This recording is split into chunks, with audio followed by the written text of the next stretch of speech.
adik-adik Tunas Cendekia. Salam Salam Cendekia. Nah, kembali lagi dengan saya Febri, masih dalam serangkaian acara Strong Life 2021 di Institut Teknologi dan Pendidikan ITP Markandia Bali. Nah, di video kali ini kita akan membahas materi yang cukup menarik, yaitu tentang pelestarian lingkungan hidup dan sumber daya alam. Nah, di sebelah saya sudah ada narasumber kita pada video kali ini. Saya perkenalkan Bapak Inengah Swece, SPD MPD. Bagaimana Pak kabarnya hari ini? Oke, kabar baik. Ya, semoga kita selalu dalam keadaan baik ya Pak ya. Ya. Nah, sedikit informasi nih tentang beliau. Beliau merupakan pemuda pelopor dalam bidang sumber daya alam, lingkungan dan pariwisata tahun 2019 di tingkat nasional. Nah, beliau juga merupakan salah satu penerima awards di tahun 2019 pada bidang lingkungan di tingkat provinsi ya Pak ya. Nah, berbicara tentang sumber daya alam ya Pak ya, mungkin masih ada yang bingung apa kena mengenanya dengan sumber daya alam dengan bangku perkuliahan Pak ya. Nah, Bapak sendiri merupakan pemuda pelopor Pak yang mengambil bidang sumber daya alam, lingkungan dan pariwisata. Padahal Bapak sendiri backgroundnya adalah di dunia pendidikan Pak. Kenapa Bapak bisa memilih dalam bidang tersebut Pak, dan Bapak berkeinginan untuk mengikuti ajang pemuda pelopor yang merupakan ajang yang bergengsi Pak, apalagi di tingkat nasional ya Pak ya. Oke. Berbicara background tadi ya, memang sih kalau backgroundnya Bapak itu pendidikan, bahkan Bapak itu S2-nya pendidikan bahasa. Iya. Tetapi kok bisa mengambil bidang sumber daya alam, lingkungan dan pariwisata. Nah, ini sebenarnya dilatar belakangi oleh keinginan Bapak memperkenalkan potensi desa. Itu ya potensi desa Bapak sebenarnya bisa kita perkenalkan di tingkat nasional, bahkan di tingkat mancanegara. Ya, potensi desa ya Pak ya, berbicara tentang potensi desa. Bapak itu berasal dari Tembukus Pak, daerah Karangasem ya, yang merupakan daerah yang pegunungan, mungkin banyak tanaman Pak. Apa saja Pak sebenarnya potensi desa Tembukus yang bisa menginspirasi Bapak sendiri untuk mengikuti ajang pemuda pelopor Pak?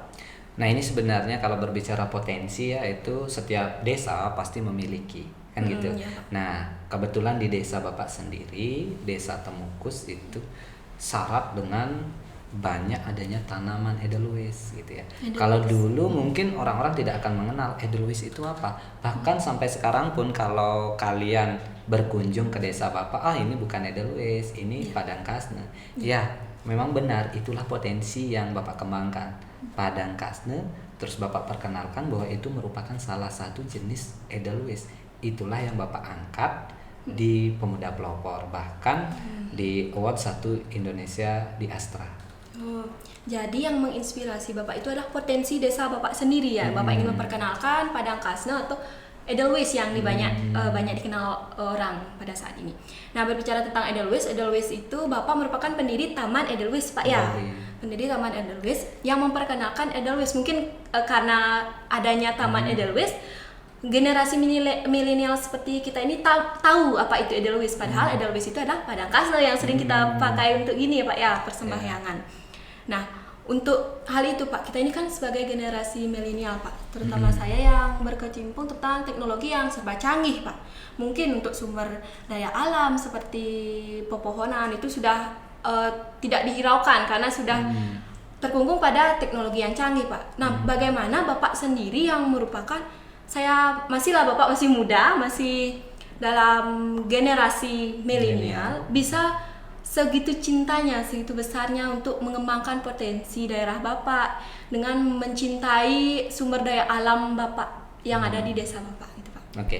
Nah, ini sebenarnya kalau berbicara generasi muda ya, mengaitkan generasi muda dengan lingkungan hidup seperti yang sudah saya kembangkan bersama kelompok, itu kita kembali ke jati diri anak muda. Sebenarnya anak muda semua ingin berjuang, semua ingin berprestasi, tetapi bagaimana cara mengarahkan. Nah, kalau di lingkungan Bapak sendiri, nah khususnya Bapak kemarin pada tahun 2019, kita ajak pemuda mengenali potensi desa. Nah, di sana ya kita ajak apa yang perlu kita perbuat agar desa kita kembali bisa dikenal oleh masyarakat luas.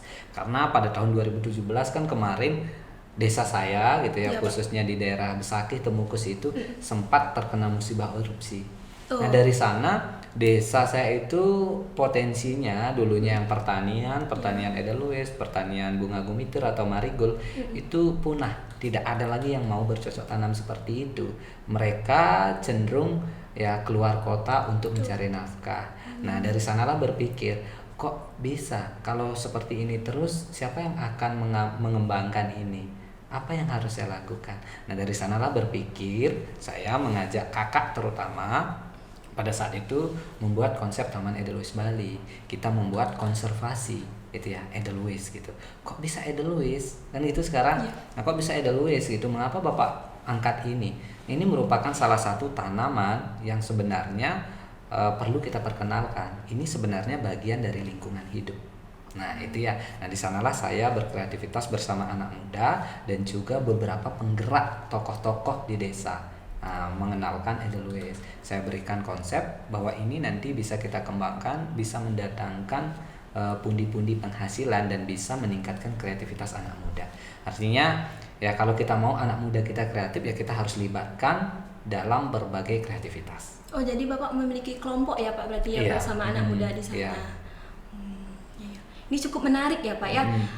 Untuk ini Pak, apakah dalam ajang Pemuda Pelopor itu Bapak sudah lebih dulu membangun Taman Edelweiss? Apa karena mengikuti ajang pelopor Bapak membangun Taman Edelweiss? Nah, sebenarnya kalau kita kaitkan dengan Pemuda Pelopor ya, terutama ajang Pemuda Pelopor 2019 itu belakangan saya tahu, itu pun dari rekan saya yang memang getol untuk coba perkenalkan potensi ini di ajang Pemuda Pelopor.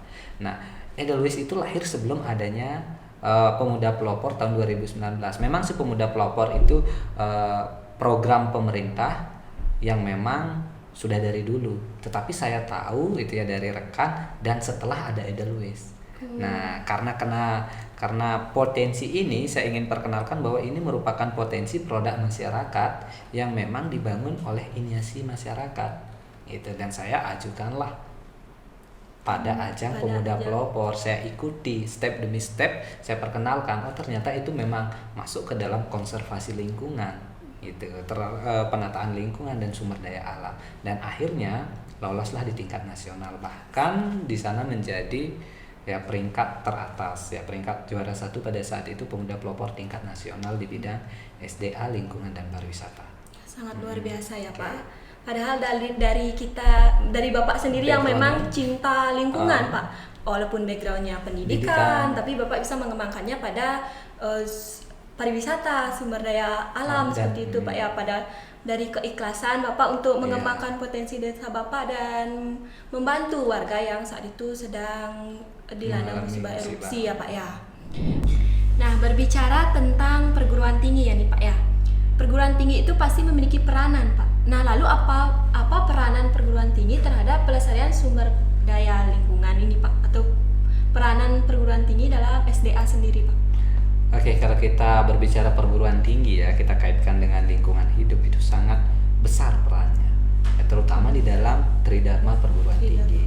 Nah, seperti yang kita ketahui, dalam Tridharma perguruan tinggi itu ada kegiatan pendidikan, terus ada kegiatan penelitian dan juga ada kegiatan pengabdian. Nah, di sana sebenarnya kita bisa memasukkan komponen-komponen dari pelestarian lingkungan hidup.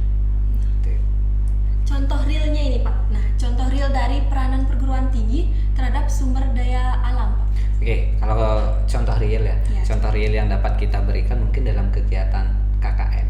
Nah, dalam kegiatan KKN sebenarnya kan ini merupakan kegiatan pengabdian di desa. Nah, di sana sebenarnya bisa kita masukkan muatan-muatan untuk pelestarian lingkungan. Nah, di samping KKN ada juga PKL kan. Nah, di samping PKL juga ada kegiatan Merdeka Belajar. Nah, kita memberikan tugas proyek, tugas praktikum ataupun tugas yang berkaitan dengan pengelolaan lingkungan. Nah, itulah sebenarnya peran dari perguruan tinggi. Nah, kalau kita berbicara lebih jauh lagi, perguruan tinggi ini sebenarnya penggerak gitu ya, penggerak atau promotor dari pelestarian lingkungan.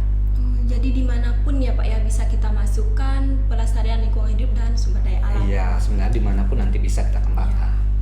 Ini Pak, karena sudah banyak lebar dari Bapak menjelaskan tentang pelestarian lingkungan hidup dan sumber daya alam, Bapak bisa berikan sedikit quotes Pak atau pesan-pesan Bapak untuk generasi milenial kita hari ini Pak.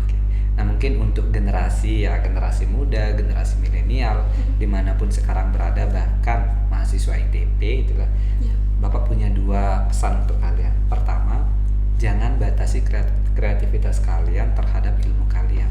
Apapun background kalian, nanti jangan itu dijadikan alasan kalian untuk maju. Terus yang kedua, semesta itu tidak dusta, ya.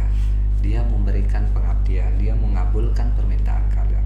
Maka dari itu kalian harus menjaga lingkungan, menjaga semesta agar dia juga menjaga kalian. Gitu. Oleh karena itu kita harus selalu ingat kan, di Hindu itu ada tatwa masi, gitu ya. Maka dari itu kalian harus menjaga lingkungan, maka lingkungan akan menjaga kamu. Itu aja sih. Wah, luar biasa Pak. Semesta tidak pernah berdusta. Iya. Cintai semestamu, maka semesta akan Mencintai mencintaimu. kita. Ya. Oke. Terima kasih Pak untuk Ya. kesempatannya kita bisa berbincang-bincang tentang sumber daya alam ya Pak. Ya, karena keterbatasan waktu, saya mengucapkan terima kasih karena Oke. Bapak berkenan memberikan informasi untuk men-sharing pengalaman Bapak Oke, sendiri. oke. Ya, Pak. Baiklah, sekian video kita kali ini, yaitu tentang membahas pelestarian lingkungan hidup dan sumber daya alam. Jika ada yang kurang berkenan, kami mohon